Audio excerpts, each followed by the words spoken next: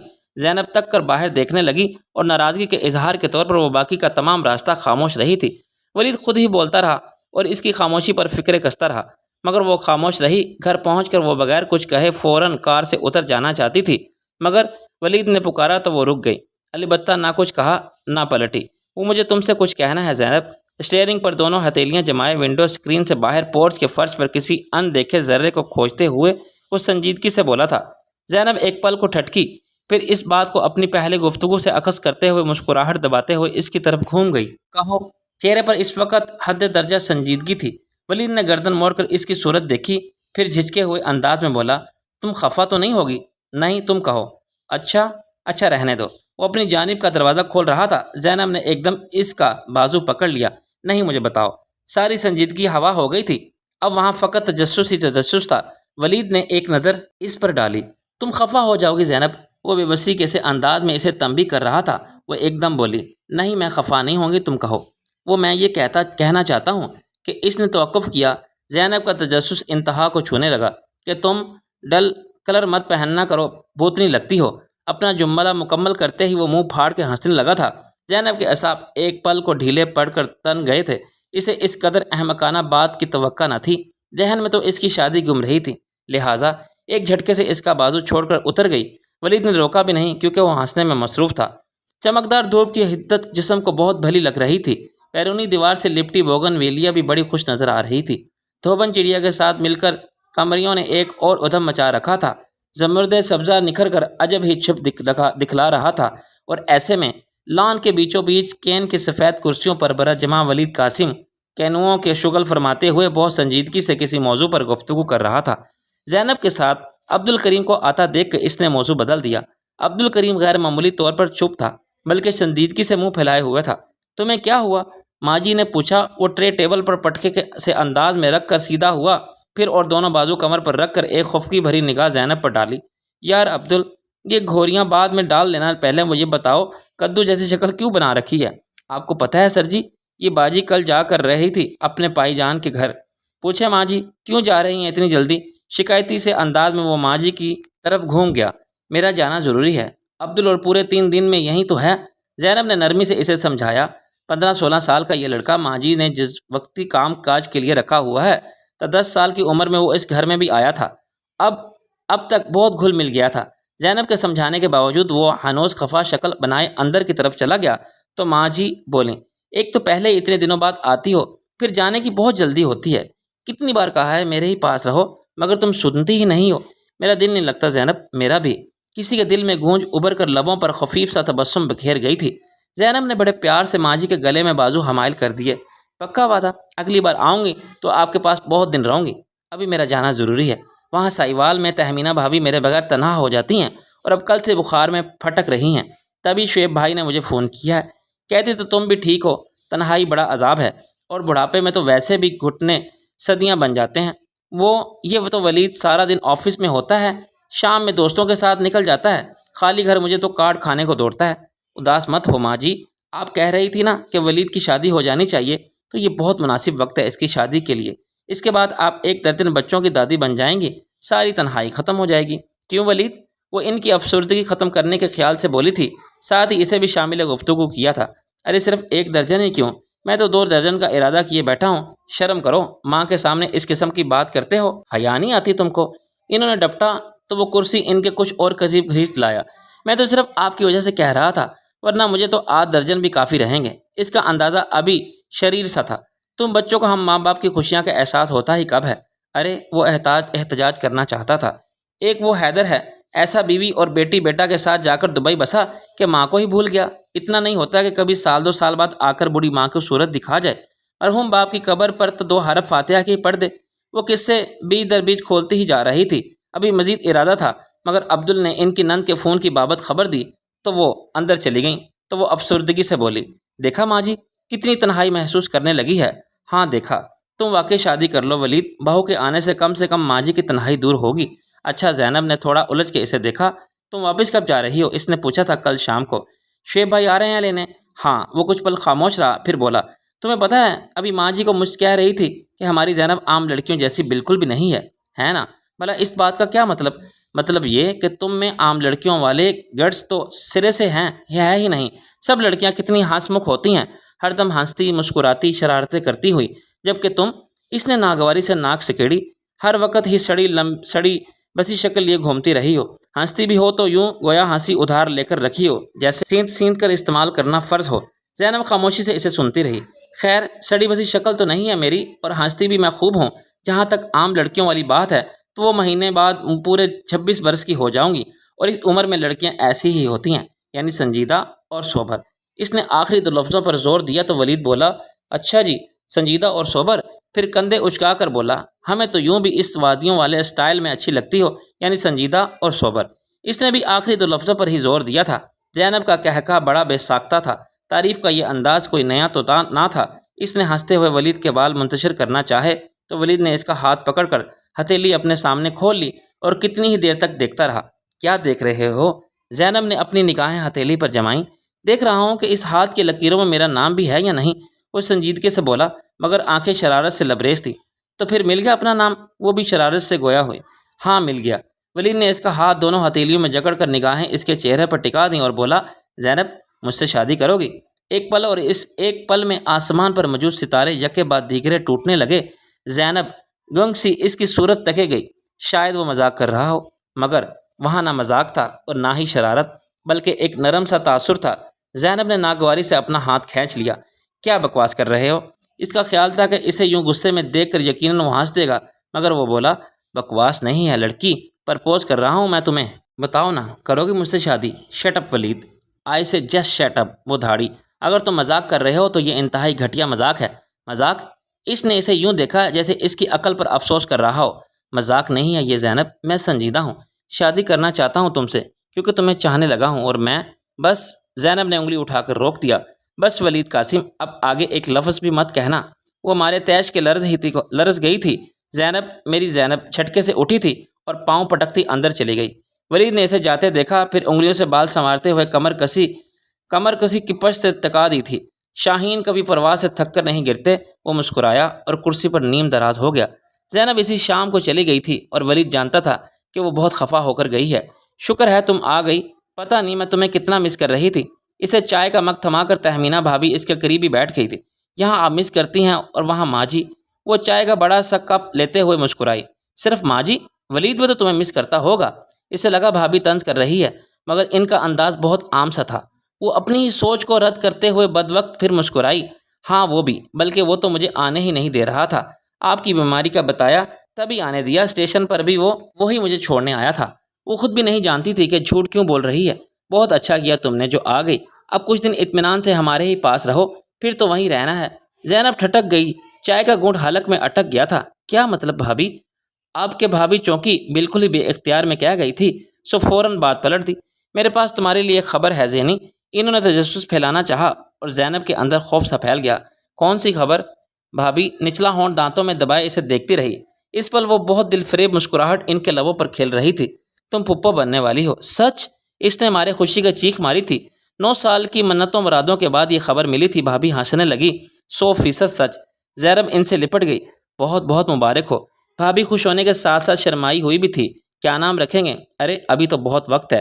وہ بھی ان کے ساتھ ہنسنے لگی۔ اتنی اچھی خبر اتنی دیر سے کیوں دی آپ لوگوں نے؟ کل جب شعیب بھائی کا فون، ارے یاد آیا، آپ کو تو بخار تھا نا، جھوٹ نہیں بولتے۔ تم تو اتنی جلدی واپس کیسے آتی؟ وہ اپنے کارنامے پر خوش ہو رہی تھی۔ تبھی فون کی بیل چیخ اٹھی۔ بھابھی فون ریسیو کرنے چلی گئی تو وہ چائے کے برتن دھونے لگی۔ ذہن گھوم پھر کر پھر سے ولید قاسم میں جا اٹکا تھا۔ وہ خود بھی سمجھ نہیں پا رہی تھی کہ اس کی بات نے غصہ دلایا یا افسوس۔ کہاں ہو؟ بھابھی نے اس کا کندھا ہلایا تو وہ چونکی۔ میں کب سے بول رہی ہوں مگر تم نہ جانے کہاں ہو۔ اوہو ہاں، وہ اپنے بھتیجا بھتیجی کا نام سوچنے لگی تھی۔ اس نے بات بنائی، ورنہ حقیقت ہی تھی کہ اسے بھابھی کے آنے تک کی خبر نہ ہوئی تھی۔ کس کا فون تھا؟ شعیب کا، بھابھی نے بتایا۔ کہہ رہے تھے لنچ ٹائم میں گھر نہیں آ سکیں گے، کچھ ضروری کام ہے، لہٰذا ہم لوگ انتظار نہ کریں ان کا۔ بھابھی نے توا چولہے پر چڑھایا تو وہ ہنڈیا کی طرف متوجہ ہو گئی۔ کیوں ادھر ادھر کی باتوں میں وقت کٹ گیا۔ پھر جب وہ دونوں کھانا کھا رہی تھی تو ایک بار پھر فون بجنے لگا۔ دیکھنا ذرا کس کا ہے، میں پانی لے آؤں۔ بھابھی کچن میں چلی گئی، وہ ٹیلی فون پر اسٹینڈ تک آ گئی۔ ہیلو، میں ہوں، کیسی ہو؟ وہ خاموش رہی۔ اگر وہ نہ بھی بتاتا وہ تو پہچان ہی لیتی۔ کچھ کہو گی نہیں؟ وہ متبسم لہجے میں پوچھ رہا تھا۔ اچھا ڈانٹ ہی دو۔ وہ ابھی خاموش رہی۔ تم نے بہت اچھا کیا کہ ساہیوال چلے گئی۔ اب میں جلدی آؤں گا تمہیں لینے، باراتیوں کے ساتھ۔ وہ سلگ کر رہ گئی۔ ضرور آنا باراتیوں کے ساتھ میرے جنازے میں شریک ہونے۔ اس نے تڑک کر فون پٹک دیا۔ دل ایک اتھاہ میں ڈوب کر ابھرتا تھا، دماغ بس ایک پل کو معاف ہوا تھا۔ اس نے سر کو جھٹکا دیا۔ کس کا فون تھا؟ اسے آتا دیکھ کر بھابھی نے پوچھا۔ ولید کا۔ وہ بیٹھ کے اسے لگا بھابھی سن کر مسکرائی ہے، اور یہ وہم نہیں تھا، وہ واقع مسکرا رہی تھی۔ زینی، کیا خیال ہے تمہارا ولید کے بارے میں؟ بھابھی کا کھوجتا ہوا انداز اس کے سینے میں انہی کی طرح پیوست ہوا تھا۔ کیا مطلب؟ تمہیں ولید نے نہیں بتایا؟ انہوں نے بہت شریف سے انداز میں اپنی نند کو دیکھا تھا۔ زینب کتنی ہی دیر کچھ نہ بول سکی۔ کیا آپ سے ولید نے خود کہا ہے؟ اسے اپنی آواز گہری کھائی میں گشت کرتی گونج سے مشابہ لگی تھی۔ نہیں، اس نے تو کچھ نہیں کہا، البتہ میں نے اندازہ ضرور لگایا ہے کہ تم اور وہ۔ بس بھابھی، اس نے انہیں ٹوک دیا۔ بھابھی اسے حیرت سے دیکھ رہی تھی۔ اگر ولید حماقتیں کر رہا ہے تو اس کا مطلب یہ قطعاً نہیں ہے کہ میں بھی اس کے ساتھ شریک ہوں۔ جاؤ۔ بھابھی چپ سی رہ گئی۔ اس کے لہجے کی قطعیت نے اسے کچھ سوچنے پر مجبور کیا تھا۔ لیکن زینی، اگر ایسا بھی ہو جاتا ہے تو اس میں کیا حرج ہے؟ وہ تمہارا کزن ہے، وہ میرا دیور ہے۔ وہ زور دے کر بولی۔ بہرحال میں ایسا کچھ نہیں چاہتی، نہ آج اور نہ کل، اور پلیز بھابھی، اس کے لیے آپ کو میرا ساتھ دینا ہوگا۔ اس نے ان کا ہاتھ تھام لیا۔ اپنے اٹل فیصلے کے باوجود کوئی بات اسے اندر ہی اندر ہلائے دے رہی تھی۔ بھابھی نے اس کے چہرے پر گردش کرتے سائے کو دیکھا۔ پریشان ہونے کی ضرورت نہیں ہے، تمہاری مرضی کے بغیر تو کچھ بھی نہیں ہوگا۔ اس نے سر ہلا دیا۔ البتہ سکون نہیں ہوا، وہ سوچ رہی تھی۔ بھابھی نے اندازہ لگایا ہے، اس سے پہلے کہ کوئی اور بھی لگائے مجھے کچھ کرنا ہوگا۔ ولید کو اس کی حماقت کا احساس دلانا ہوگا، اور یہی بات اسے واپس لاہور کھینچ لائی تھی۔ وہ بہت نارمل سے انداز میں اس سے ملی تھی۔ ولید کا انداز بھی بالکل ویسا ہی تھا جیسا کہ اس سے قبل ہوا کرتا تھا۔ اس کی آنکھوں یا باتوں میں کوئی ایسا تاثر نہ تھا جو اسے چونکاتا، البتہ ایک جھجک سی دور تھی اس کے اپنے رویے میں، جسے وہ ناپسند کرتے ہوئے بھی دور نہیں کر پائی تھی۔ جس مقصد کے لیے وہ یہاں آئی تھی، اس کی پہلی کڑی یوں پوری ہوئی کہ اس نے لائبہ کی تصویر ماجی کو دکھا کر اپنا خیال ظاہر کیا۔ ماجی کچھ پل تصویر دیکھتی رہی، پھر بولے، زندگی مجھے نہیں، ولید کو گزارنی ہے۔ اگر یہ لڑکی اسے پسند آ جاتی ہے تو میں بھلا کیوں اعتراض کروں گی؟ ٹھیک ہے، پھر میں آج ہی یہ تصویر اسے دکھا دیتی ہوں۔ اس نے خود ہی بات کرنا مناسب سمجھا۔ دوپہر میں ماجی کو سونے کی عادت تھی، اسے یہی وقت مناسب لگا۔ وہ اسٹڈی میں اپنے پی سی پر کچھ کام کر رہا تھا۔ اگر تم مصروف نہیں ہو تو چند منٹ مجھے دے سکتے ہو؟ مصروف تو میں ہوں، مگر تم کہو۔ مانیٹر سے نظریں ہٹا کر اس نے پوری کی پوری ریوالونگ چیئر اس کی طرف گھمائی تھی۔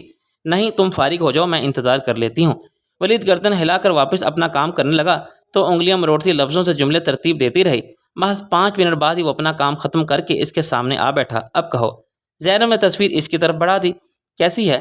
ولید نے سرسری سے انداز میں تصویر دیکھی۔ بڑی کیوٹ سی لڑکی تھی۔ اچھی ہے۔ ولید نے تصویر اس کی جھولی میں ڈال دی۔ وہ لوگ اس وقت میٹرس پر بیٹھے ہوئے تھے جس کے سامنے ہی ٹی وی پر پڑا ہوا تھا۔ ولید نے ریموٹ اٹھا کر ٹی وی آن کیا اور اپنی مختصر سی رائے دے کر لاتعلق ہو گیا۔ زینب کو اس کا انداز برا لگا تھا، پھر بھی بولی، صرف اچھی نہیں، بہت اچھی ہے۔ ڈسکوری پر والیوم سیٹ کرتے ہوئے ولید نے کہا، لائبہ نام ہے اس کا، اگر تمہیں یاد ہو تو اس نے MBA تمہارے ساتھ ہی کیا تھا۔ میرے ماموں کی اکلوتی بیٹی ہے۔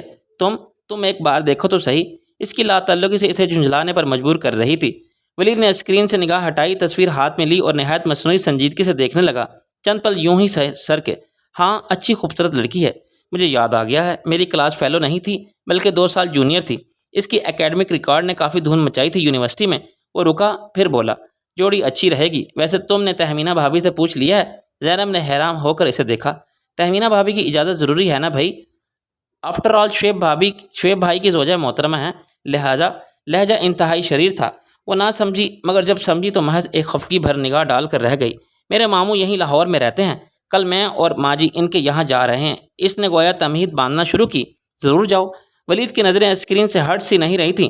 زینب کو سبکی کا احساس ہوا، مگر دوسرے پل وہ اٹھ کر ٹی وی آف کر چکی تھی۔ ولید نے اس سے ٹی وی کے آگے دیوار کی طرح کھڑے دیکھا۔ کیا میری بات تمہارے لیے اہمیت رکھتی ہے ولید؟ تم خود میرے لیے بہت اہمیت رکھتی ہو۔ گود میں رکھے کشن کے گرد بازو لپیٹے ہو ولید نے اسے بہت پیار سے دیکھا تھا۔ تو پھر میری بات مان لو ولید، لائبہ بہت اچھی لڑکی ہے، تم اس کے ساتھ بہت خوش رہو گے، وہ لالچ سے بولی۔ ولید مسکراتا ہوا عین اس کے سامنے آ رکا۔ زینب بھی بہت اچھی لڑکی ہے، اور آئی ایم ڈیڈ شیور کے جو خوشی مجھے اس کے ساتھ ملے گی وہ لائبہ اس کا شائع تک نہیں دے سکتی۔ زینب کو سر اٹھا کر اسے دیکھنا پڑا۔ اسے یکدم احساس ہوا کہ یہ شخص جسے وہ اب تک بچہ سمجھ رہی تھی وہ بچہ قطعاً نہیں رہا تھا۔ وہ اپنا عکس اس کی آنکھوں میں دیکھ کر ہراساں ہو گئی اور سر جھکا کر پھر پلکیں بھی۔ جو تم چاہتے ہو وہ ممکن نہیں ہے ولید۔ اپنی آواز کی لڑکڑاہٹ وہ کسی طور پر چھپا نہ پائی تھی۔ کچھ بھی ناممکن نہیں ہے، اس کا انداز سراسر سمجھانے والا تھا۔ آخر تم مارے غیظ و بے بسی کے اس کی آواز کہیں اندر ہی اندر اٹک رہی تھی۔ آخر تم عقل سے کام کیوں نہیں لیتے؟ دل کے معاملات میں عقل کا کیا کام؟ مصنوعی تخیر سے آنکھیں پٹپٹا کر دریافت کیا گیا ہے۔ بعض اوقات آپ وہ نہیں کر پاتے جو کرنا چاہ رہے ہوتے ہیں۔ وہ بھی اس وقت وہ نہیں کر پا رہی تھی جو کہ وہ کرنا چاہتی تھی۔ تم وہ رشتہ کیوں بھول رہے ہو جو ہمارے بیچ ہے؟ میں کچھ بھی نہیں بھولا، سب کچھ یاد ہے مجھے۔ اور وحید لالا کے انتقال کو 2 برس گزر چکے ہیں، اس نے کہنا چاہا مگر پھر سے زینب نے ٹوک دیا۔ اور اب تم چاہتے ہو کہ میں بھی مر جاؤں، ہے نا؟ اس کی آواز غیر معمولی طور پر تیز تھی۔ زینب، ولید کی نگاہوں میں تعصب سمٹ آباد آیا تھا۔ اسی موت سے تو بچانا چاہتا ہوں میں تمہیں، احمق لڑکی۔ مجھے ایسی زندگی نہیں چاہیے جس کے بعد لوگوں کی انگلیاں مجھ پر اٹھنے لگیں۔ مجھ بہت پرواہ ہے تم لوگوں کی۔ پہلی بار اس کے لبوں پر طنز چمکا۔ نہیں، مجھے لوگوں کی پرواہ نہیں ہے، مجھے صرف اپنی پرواہ ہے، اور میں تمہارے بارے میں کبھی ایسا نہیں سوچا۔ تو اب سوچ لو، اچھا خاصا ہینڈسم ہوں میں، اپنا بزنس ہے، کوئی بری عادت بھی نہیں مجھ میں۔ لوگ چاند سورج سے تشبیہ دیں گے ہماری جوڑی کو، اور سب سے بڑی بات یہ کہ تم سے محبت بھی کرتا ہوں۔ شرم نہیں آتی تمہیں اس قسم کے بکواس کرتے ہوئے؟ وہ نفرت سے پھنکاری۔ اب تک جسے بھائی سمجھتی رہی ہوں، اسے شوہر بنانے سے بہتر ہے کہ میں ڈوب کر مر جاؤں۔ ولید کے لفظ کہیں اندر ہی اندر ڈگمگا گئے، مگر پھر اس نے خود پر قابو پا لیا۔ ٹھیک ہے، تم ڈوبنے کی تیاری کرو، میں بہت اچھا تیراک ہوں۔ ہونٹوں کے کونے یہاں سے وہاں تک پھیل گئے۔ خدا کے لیے میرا مذاق مت اڑاؤ ولید قاسم، آج تم ہنس رہے ہو، کل کو پورا جہاں ہنسے گا۔ ضبط کی کڑی منزلوں سے گزرتے ہوئے وہ گڑ گڑائی تھی، آنکھوں میں جیسے کرچیاں بکھر گئی تھیں۔ تمہیں صرف جہاں کی پرواہ ہے، میری نہیں؟ وہ پوچھ رہا تھا۔ لیکن مجھے کسی جہاں کی پرواہ نہیں ہے، چاہے ہنسے چاہے روئے، مجھے صرف تمہاری پرواہ ہے۔ مجھے تم سے ہی شادی کرنی ہے، اور میں کروں گا بھی۔ اس کا دو ٹوک انداز زینب کو اندر تک سلگا گیا۔ نہیں مسٹر ولید، تمہیں صرف اپنی پرواہ ہے۔ کتنی تعریف کریں گے نامناسب لوگ تمہاری، کتنا عظیم کہیں گے نا لوگ تمہیں کہ تم نے بیوہ بھاوج پر ترس کھا کر اس سے شادی کر لی۔ تمام تر زور بھاوج اور ترس پر تھا۔ ولید کی فراق پیشانی پر اس الزام سے کئی سلوٹیں پڑ گئی تھی۔ میرے جذبات کے لیے اس قدر گھٹیا لفظ استعمال مت کرو زینب۔ ہاں تمہارے جذبات۔ آخر تم اتنا بھڑک کیوں رہی ہو؟ میں نے کوئی غلط بات نہیں کی، کوئی غلط مطالبہ نہیں کیا۔ بتاؤ مجھے زینب، آخر کیا غلط ہے؟ میں تمہیں پسند کرتا ہوں اور تم سے شادی کرنا چاہتا ہوں، کوئی شرعی پابندی نہیں ہے، پھر آخر تم کیوں اعتراض کر رہی ہو؟ وہ رکا، مگر زینب کو خاموش پا کر کچھ سوچ کر بولا، ہماری شادی کے متعلق میں کل ماجی سے بات کرنے والا ہوں، تم ماجی سے ایسی کوئی بات نہیں کرو گے؟ زینب نے انگلی اٹھا کر اسے تنبیہ کی تھی۔ ولید اس کی طرف مڑا، کچھ پل اس کے چہرے کو نگاہوں کی زد میں قید رکھنے کے بعد براہ راست اس کی آنکھوں میں آنکھیں ڈال دیں۔ میں وہی کروں گا جو میرا دل کہتا ہے، اور تم مجھے روک نہیں سکتی۔ زینب کا سارا وجود آگ کی زد میں آ گیا۔ وہ جانا چاہتی تھی مگر رک گئی۔ تم وہی کرنا ولید قاسم جو تمہارا دل چاہتا ہے، اور میں وہ کروں گی جو میرا دل چاہتا ہے۔ روک تو تم بھی مجھے نہیں سکتے، اور ہاں، وہ پلٹی، یاد رکھنا ولید، میری مرضی کے بغیر کوئی بھی کچھ نہیں کر سکتا۔ اب کی بار وہ رکی نہیں تھی۔ ایک کے بعد دوسری، دوسری کے بعد تیسری، اور تیسرے کے بعد چوتھی فائل بھی اس نے میز پر پٹک کر اپنا سر ان پر گرا دیا۔ عمر کیسے کٹے گی ساری، دل نہیں لگ رہا فائلوں میں۔ اس نے حسب منشا شعر بگاڑ ذہن الجھا ہوا تھا، کبھی ایک پہلو سامنے آتا تو کبھی دوسرا۔ وہ بہت اضطراری انداز میں دائیں ٹانگ ہلا رہا تھا۔ بے چینی شاید یوں ہی انسان کو مضطرب کر دیا کرتی ہے۔ اس نے دروازے کھلنے کی آواز سنی، پھر انگلی کی پور سے اسے بجایا گیا تھا۔ اس نے تھکے تھکے سے انداز میں سر اٹھایا۔ ہائے فاتین، ہائے پرنس۔ وہ اندر آ گئی تھی، پھر اس کی شکل دیکھ کر جو ہنسنا شروع کیا تو کتنی ہی دیر ہنستی ہی چلی گئی۔ ولید نے اسے ناگواری سے دیکھا اور دونوں ہتھیلیوں سے میز پر بوجھ ڈال کر آگے جھکا۔ زہر لگ رہی ہو، اس نے دانت کچکچائے۔ فاتین کی ہنسی رک ہی نہیں رہی تھی۔ کیا بنا تمہاری لو سٹوری کا؟ وہ اپنی ہنسی پر قابو پا ہی رہی تھی۔ فی الحال تو فلاپ جاری ہے، منہ بنا کر بولا۔ فی الحال یار وہ مانتی ہی نہیں ہے۔ ریلیکس ولید، مان جائے گی۔ وہ تسلی امیز مسکان سجائے بولی۔ ولید بالوں میں انگلیاں پھیرتا ہوا اٹھا اور گلاس ونڈو کے سامنے جا رکا۔ وہ سمجھ رہی ہے میں اس کی انسلٹ کر رہا ہوں، پتہ نہیں وہ میری فیلنگس کو کیوں نہیں سمجھ رہی۔ اب مجھے کیا پتا کہ میں اس سے کب محبت کرنے لگا۔ اس کی جھنجھلاہٹ اور بے بسی کو انتہا کو چھو رہی تھی۔ فاتین نے پھر ایک زوردار کہکا لگایا۔ مان جائے گی؟ کب؟ جب وقت آئے گا۔ وہ اس کے قریب آ کر کھڑی ہو گئی۔ اور وقت کب آئے گا؟ وہ مڑا اور شانہ گلاس سے ٹکا کر سینے پر بازو باندھ لیے۔ مجھے کیا پتا؟ وہ سر کھجا کر رہ گئی۔ فاتین کتنی ہی دیر گلاس کے اس طرف نظر آتے نیلے آسمان پر نظریں ٹکانے کے بعد وہ بولا۔ فاتین استجابیہ نظروں سے اسے دیکھنے لگی۔ میں واقعی نہیں جانتا کہ کب اس سے محبت کرنے لگا۔ اس نے کئی بار کہا ہوگا۔ فکرہ دہرایا تو وہ تپ گئی۔ ہاں، محبت نہ ہوگی تو تماشا ہی ہو گیا۔ شٹ اپ یار، میری محبت کو تماشا مت کہو۔ وہ برا مان گیا تھا۔ میں جانتا ہوں وہ مان جائے گی، اور نہ بھی مانے تو کیا فرق پڑتا ہے۔ شادی تو میں پھر بھی اسی سے کروں گا۔ وہ اپنی جون میں لوٹ آیا تھا۔ فاتین نے بڑھ کر اس کے شانے پر ہاتھ رکھ دیا۔ اگر تم کہو تو میں زینب سے بات کروں؟ ارے نہیں، یہ بات اسے اور بھی بری لگے گی۔ وہ دونوں ایک پل کو خاموش ہو گئے۔ اف، تم تو بالکل بھی اچھے میزبان نہیں ہو ولید۔ کم سے کم کافی ہی پلوا دو۔ گھنٹہ بھر سے زینب نامہ کھولے لے بیٹھے ہو۔ ارے واہ، میرا زینب نامہ؟ 2 منٹ برداشت نہیں ہوتا تم سے، اور جو خود ہر وقت احمد نامہ کھولے رہتی ہو۔ اس نے 2 بدو تانا دیا تو وہ ایک دم بولی۔ تانا مت دو، کافی کے ساتھ پڑا کھلواؤ۔ کس خوشی میں؟ اپنی متوقع شادی کی خوشی میں، اور وہ بھی زینب کے ساتھ۔ اوکے۔ وہ فوراً راضی ہو گیا۔ میک ڈونلڈ چلتے ہیں کہہ کر فون پر سیکرٹری کو ضروری ہدایت دینے لگا۔ پھر ریسیور رکھ کر بولا، ویسے ایک بات ہے تینا۔ کیا؟ تم بھی اچھی خاصی ہو۔ حیرت ہے کہ وہ مجھے تمہارا خیال کیوں نہیں آیا۔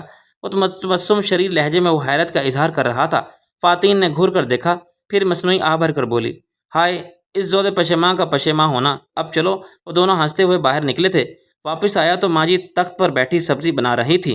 کہاں تھے؟ اب تک میں کب سے تمہارا انتظار کر رہی ہوں۔ جی ذرا فاتین کے ساتھ چلا گیا تھا۔ وہ مختصر بتا کر ان کے قریب ہی بیٹھ گیا۔ تاریخ طے ہوئی ہے اس کی شادی کی؟ انہوں نے پوچھا تو وہ اٹھتے ہوئے بولا، کوئی بھی نہیں، کیونکہ اس کا منگیتر 4 ماہ کے لیے پیرس چلا گیا ہے۔ اس کی واپسی پر ہی شادی ہوگی۔ بتا کر وہ ادھر ادھر دیکھنے لگا۔ پھر سارا گھر چھان مارا، لیکن وہ کہیں نہیں تھی۔ واپس ماں جی کے پاس آیا تو وہ مسکرا کر بولی، زینب واپس لاہور چلی گئی ہیں؟ وہ حجل سا ہو کر ان کے قریب ہی بیٹھ گیا۔ میں یہ تو نہیں پوچھ رہا۔ اچھا تو پھر کیا پوچھ رہے ہو؟ ان کا انداز ایسا تھا جیسے کسی چھوٹے سے بچے کی چوری پکڑ رہی ہو، اور ان بچہ صاحب ذرا سی ڈھیل پا کر فوراً پھیل گئے تھے۔ آپ نے شعیب بھائی سے بات کی؟ قریب پڑی پانی کی بوتل منہ سے لگاتے ہوئے اس نے پوچھا۔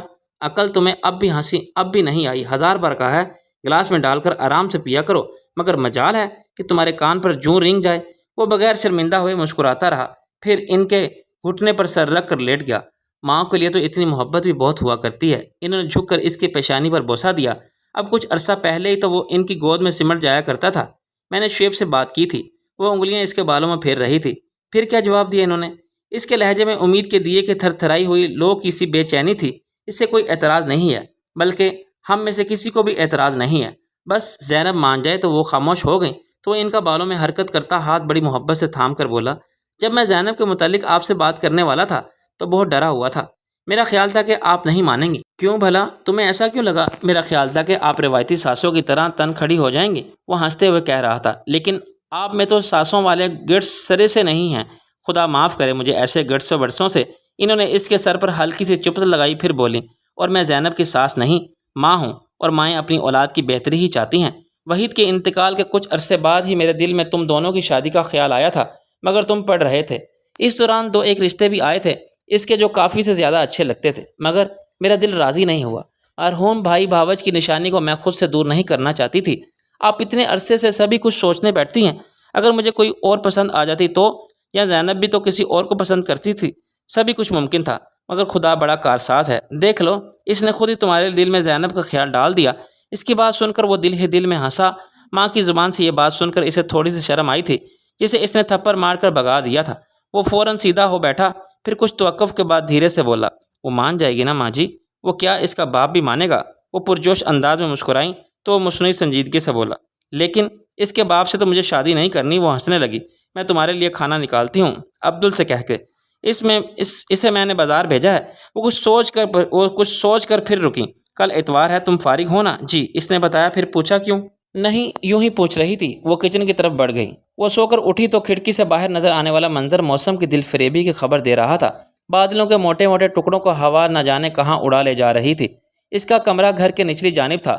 پچھلی دیوار والی کھڑکی سے کالونی کی صاف ستھری سڑک نظر آتی تھی، جس کے دونوں اطراف میں سفیدے اور سنبل کے درخت تھے، جن کی نیم برہنہ ٹہنیاں سردی سے ٹہٹتی ہوئی محسوس ہو رہی تھی۔ خاموش اور پرسکون سڑک پر زرد و خشک پتوں کا ڈھیر لگا تھا۔ جو ہوا کے ذرا سے تیز جھونکے سے دور تک گھومتے چلے جاتے تھے۔ دور کہیں کوئی کوئل ایسے موسم میں بھی کوک کر زندگی کی نوازے رہی تھی۔ ہوا کے تیز جھونکے نے درختوں کی چیخنے پر مجبور کیا تھا۔ وہ ایک دم چونکی، پھر منہ دھو کر کمرے سے باہر آ گئی۔ بھابھی کچن میں مصروف تھیں، اسے دیکھتے ہی بولی، اچھا ہوا تم جاگ گئیں، اب یوں کرو کہ بریانی کا مسالہ بھون لو، میں تب تک کوفتے بنا لیتی ہوں، کھانے میں دیر ہوگی تو شفیق خفا ہوں گے۔ اتنا اہتمام کس خوشی میں ہو رہا ہے بھائی؟ اس نے چولہے پر چڑھی دیگچوں میں جھانکا۔ ماں جی آئی ہیں، وہ سرسری سا بتا کر کچے قیمے مسالے ڈالنے لگی۔ زینب ایک پل کو چپ ہوئی، پھر بولی، میں ان سے مل کر آتی ہوں، وہ اس وقت گھر پر نہیں ہے۔ اسے آنچ مدم کرتا دیکھ کر وہ بولی، وہ طارق بھائی ہے نا، میری خالہ کے بیٹے، ان کی بیوی ہاسپٹل میں ہیں، ماں جی اور شعیب اس کی عیادت کے لیے گئے ہیں۔ وہ سر ہلا کر ہنڈیا کی طرف متوجہ ہو گئی۔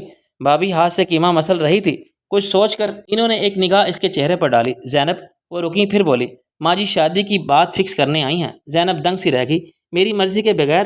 شعیب نے ہاں کہہ دی ہے۔ بھابھی نے کسی مجرم کی طرح اقبال جرم کیا، وہ مارے صدمے کے اسٹول پر ڈھیر سی ہو گئی۔ یہ نہیں ہوگا، قطعاً بھی نہیں ہوگا۔ کتنی دیر بعد وہ جو اندھی آواز میں بولی، مجھے سمجھ نہیں آ رہا کہ شعیب بھائی اور ماں جی ایسا کیوں کر رہے ہیں؟ ولید تو احمق ہے، گدھا ہے، بے وقوف ہے۔ ارے یہاں تو ہماری شان میں قصیدے پڑھے جا رہے ہیں۔ ولید اسی پل کچن میں داخل ہوا تھا۔ اسے دیکھ کر زینب یوں کھڑی ہوئی جیسے شیرنی اپنے دشمن کو دیکھ کر چونکتی ہوتی ہے، چوکنی ہوتی ہے۔ میں نے تم سے کہا تھا نا کہ تم ماں جی سے کچھ نہیں کہو گے۔ اس کا انداز بے حد جارحانہ تھا۔ ارے بھائی میں نے تو ماں جی سے کچھ نہیں کہا تھا، بلکہ ان کا اپنا دل بریانی کھانے کو چاہ رہا تھا، تبھی تو انہوں نے بھابھی سے فرمائش کی۔ وہ کمال معصومیت سے بولا، ساتھ ہی بھابھی سے تائید بھی چاہی۔ بکو مت ولید قاسم، اور میری بات کان کھول کر سن لو، جو تم چاہتے ہو اول تو میں ہونے نہیں دوں گی، لیکن اگر کچھ ایسا ہوا تو اس سے کوئی بات بن نہ سکی تو اس کے آگے تو اس نے قطعاً نہیں سوچا تھا۔ اسے اپنے ارد گرد الاؤ کے شعلے لپکتے محسوس ہو رہے تھے۔ تم یہاں سے فوراً چلے جاؤ، ورنہ، وہ انگلی اٹھا کر بڑے ضبط سے بولی، ورنہ، ولید کی نگاہوں میں لطف بھری سرکشی ہچکولے کھا رہی تھی، ورنہ میں تمہیں دھکے مار کر باہر نکال دوں گی۔ ولید کے لبوں پر مسکان بکھر گئی، وہ غصے میں 200 واٹ کے بلب کی طرح جل رہی تھی۔ وہ اس کے عین سامنے جا رکا۔ اچھا ذرا ہم بھی تو دیکھیں آپ کی طاقت۔ چیلنجنگ انداز سراسر استہزائیہ تھا۔ زینب کلکس کر رہ گئی، اس دیوار چین کو دھکا دے کر ذرا سا بھی نہیں ہلا سکتی۔ کیا ہو گیا ہے تم دونوں کو؟ بھابھی زینب کی صورت دیکھ کر پریشان ہو گئی تھی۔ زینب نہایت غصے سے دھپ دھپ کرتی باہر نکل گئی۔ بھابھی نے سر پیٹ لیا، جبکہ ولید مسکرا کر بولا، مجھے تو وہ ہوا ہے جو رومیو کو جولیٹ سے ہوا تھا، اور اسے وہ ہوا ہے جو امریکہ کو تمام اسلامی ممالک سے ہوا ہے۔ بھابھی نے خالی دروازے کی طرف دیکھا تھا۔ دروازے کے ہینڈل پر ہاتھ رکھے وہ کتنی ہی دیر کھڑی رہی۔ انہیں اپنے شوہر نامدار پر غصہ آ رہا تھا۔ انہوں نے انہیں ماؤنٹ ایورسٹ سر کرنے سے بھی زیادہ مشکل کام کرنے کے لیے کہا تھا، اور اگرچہ وہ اچھی کوہ پیما تھی، مگر زینب جیسے پہاڑ کو سر کرنا کافی کٹن تھا۔ پھر جس قسم کے رد عمل کا اظہار اس نے ولید کے سامنے کیا تھا، انہیں تو اپنی خیریت بھی مشکل نظر آ رہی تھی۔ بہرحال انہوں نے دل کڑا کیا اور اندر داخل ہو گئی۔ نیم تاریک کمرے میں ماؤنٹ ایورسٹ انہیں بیڈ پر دراز نظر آئی۔ وہ چھت پر نظریں گاڑے ہوئی تھی۔ کمرے میں اندھیرا کی اور کر رکھا ہے زینب۔ گفتگو کا آغاز کرتے ہوئے انہوں نے ٹیوب لائٹس آن کر دیں۔ ایک جھماکے سے روشنی پھیلی اور اس کی آنکھیں چندیا گئیں۔ اس نے تیزی سے بازو آنکھوں پر رکھ لیا، پھر جب تک آنکھوں نے روشنی کو قبول کیا، بھابھی نہ صرف اس کے قریب بیٹھ چکی تھی بلکہ